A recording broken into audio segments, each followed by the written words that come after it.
बढ़े दामों पर दिल्ली की मुख्यमंत्री शीला दीक्षित एक प्रेस कॉन्फ्रेंस को संबोधित कर रही हैं। आइए सीधे लिए चलते हैं उस press conference give audience at a much more reasonable price than has been happening.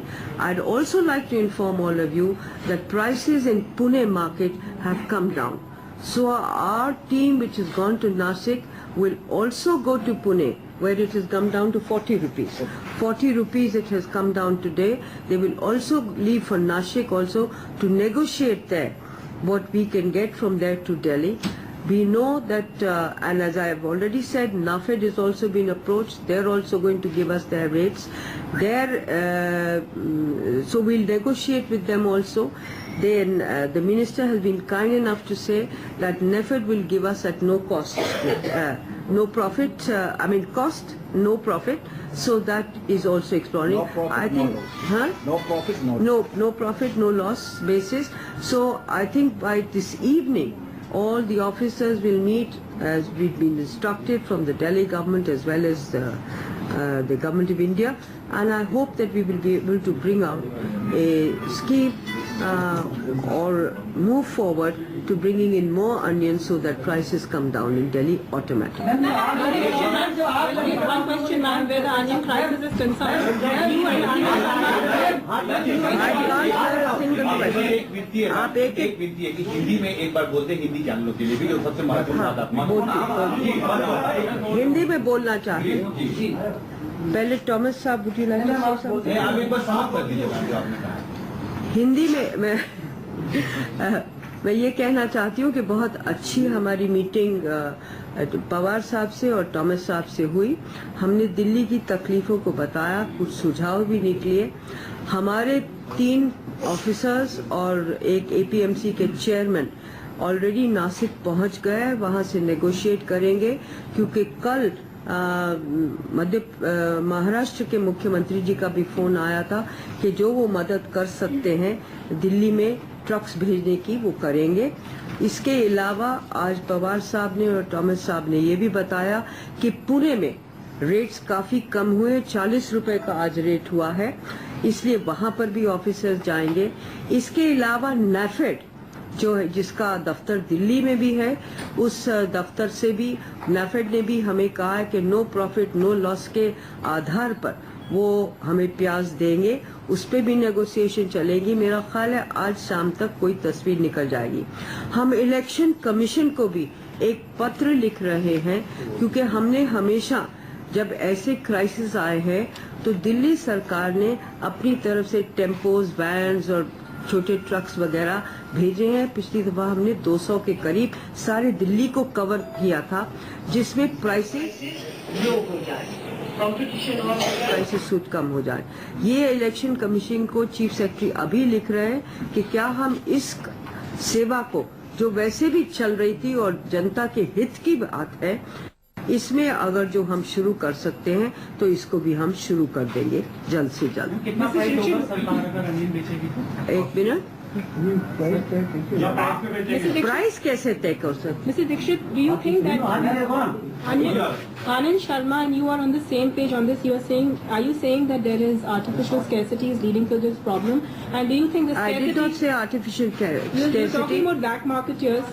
No, I did say that there has been a artificial scarcity in as much as those who wanted to have made use of the situation. They have tried to make money which they need not have. So a black marketing, a little bit of it is there. So black marketing is there. Do you think it is especially being created at a time when elections are around the corner? Is it because of the elections? I don't know. I'm not going to give you comments on that. That you, I know, will comment on it. मेरा एक सवाल है, क्या आप ये मानती हैं कि जो ये क्राइसिस है इसमें कालाबाजारी का भी हाथ है? मैं कह रही हूँ, हाँ। अरविंद केजरीवाल ने ये कहा है कि अगर दिल्ली की मुख्यमंत्री कीमतों को नहीं घटा सकती हैं तो फिर उनकी गद्दी पे बने होने का हक है। अगर आप कालाबाजारी, मैं माफ करिएगा, मैं केजरीवाल जी का जवाब नहीं दूंगी, और इतना कह रही हूँ कि हम आज जो मिले हैं और परसों से हमने जो अपने लोग भेजे हैं मार्केट्स में, जहाँ पर ये प्याज बिकता है, जो मंडियाँ हैं, वो इसलिए किया गया है कि दिल्ली में राहत मिले और कमी ना महसूस हो, क्योंकि जहाँ जहाँ कमी होती है वहाँ काला बाजारी होती है। और मैंने काला बाजारी के लोगों से भी प्रार्थना की है कि प्लीज इस मौके पर लोगों का हित का काम करें। Delhi what? May I say one thing? Just a minute. APMC Act will be amended. There has been some this thing because Delhi is a special state. It's a special state because it is not a food producing state. It is a state which imports everything from onions down to grapes or whatever is, or dals or whatever it is. It's not an agricultural state. Also, I'd like to say that it is not only a state which imports, it also is a large trading center. A lot of foodstuffs go out from here because they come to Delhi like apples or dals or rice or whatever it may be. So it is a great trading center, but it is not a producing center. So therefore, the control on prices has to come from where the products are produced. So APMC, amending the APMC Act is the phase of because of rate now. Delhi के लोगों को कब से राहत मिलना शुरू है? आप कोशिश कर रहे हैं जल्द से जल्द देने की। हमें चिंता है कि ये हो रही है और इसको हम जल्द से जल्द केंद्र की सरकार से मिलकर और स्टेट से बात कर जल्द से जल्द। Thank you very much.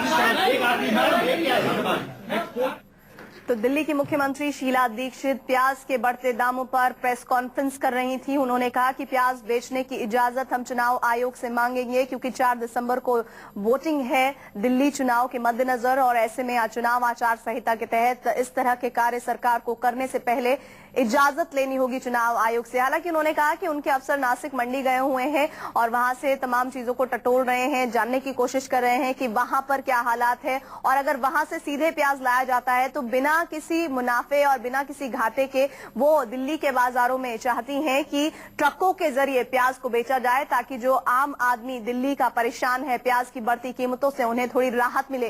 लेकिन इस प्रश्न का वो उत्तर नहीं दे पाए कि ये राहत कब तक उन्हें मिल पाएगी। उन्होंने साथ ही ये भी कहा कि दिल्ली ट्रेडिंग सेंटर तो है लेकिन प्रोड्यूसिंग सेंटर नहीं है। इसका मतलब है कि दूसरे राज्यों से यहाँ पर चीजें आती तो हैं, चाहे हम फलों की बात करें, दालों की बात करें, सब्जियों की बात करें, लेकिन यहाँ पर उत्पादन नहीं होता है और नतीजा ये कि यहाँ पर कीमतें बढ़ रही हैं। और ऐसे में उन्हें दूसरे स्टेट से, सेंट्रल गवर्नमेंट से भी बात करनी होगी। मनीष हमारे साथ संवाददाता भी जुड़े हुए हैं, लेकिन एक बार फिर से सुनिए क्या कहा शीला दीक्षित ने। Guys, are you ready? I won't be able to talk because I've got a very bad throat. Yeah, we can do it. Now, I must say that we've had a very nice meeting, both with the Minister of Food and Agriculture, that is Mr. Pawar, and also the Minister for Food and Civil Supplies, Mr. Thomas, is also here with us with all their officers. Now, the situation is serious, as we all know, but we are trying our best and they are trying their best to see that the situation improves and the prices stabilize. Today, fortunately, the arrival has been about 8,000 quintals or 800 tons, whichever way you want to look at it. So that should ease the prices a little bit, because so far we were not getting enough from outside. Even हमारे साथ संवाददाता Manish news room से बने हुए हैं। मनीष, बहुत सारी बातें शीला दीक्षित ने कही, लेकिन उन्होंने इस प्रश्न का उत्तर नहीं दिया कि कब तक दिल्ली की जनता को राहत मिल पाएगी, कब तक प्याज के दाम कम हो पाएंगे।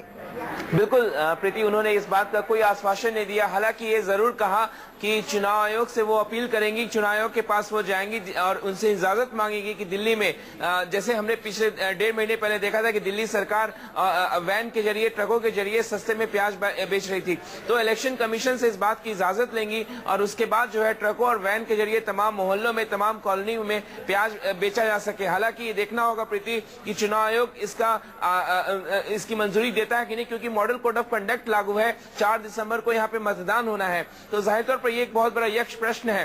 हालांकि उन्होंने इस बात को भरोसा दिलाया कि अब दिल्ली में प्याज की आवक बढ़ी है तो शायद कुछ कीमतें में कमी है, लेकिन आज ऐसा कुछ हमने देखा नहीं। वो इस बात को कह रहे हैं कि आज आवक बढ़ी है लेकिन कीमतों में कहीं से कोई नरमी हम नहीं देख रहे हैं प्रीति।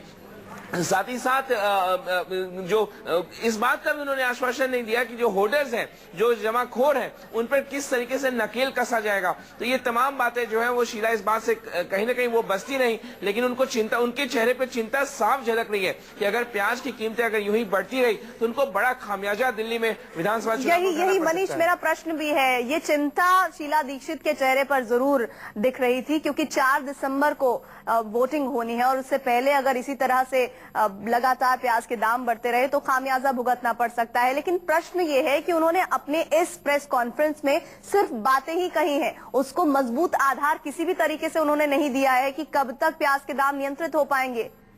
जी बिल्कुल, देखिए वो अपने ऊपर लेना नहीं चाहती। वो इस बात को देखिए, प्रीति आपने भी कहा कि वो कहने हैं कि हम प्रोड्यूसिंग स्टेट नहीं है, हम कंज्यूम करते हैं, बाहर से आता है, बाहर कीमतें बढ़ी हुई हैं। हालांकि और वो इस बात से कहीं ना कहीं कन्नी काट रही है, बचने की कोशिश कर रही है कि वो इसके लिए, इन परिस्थितियों के लिए वो दिल्ली सरकार जिम्मेदार है।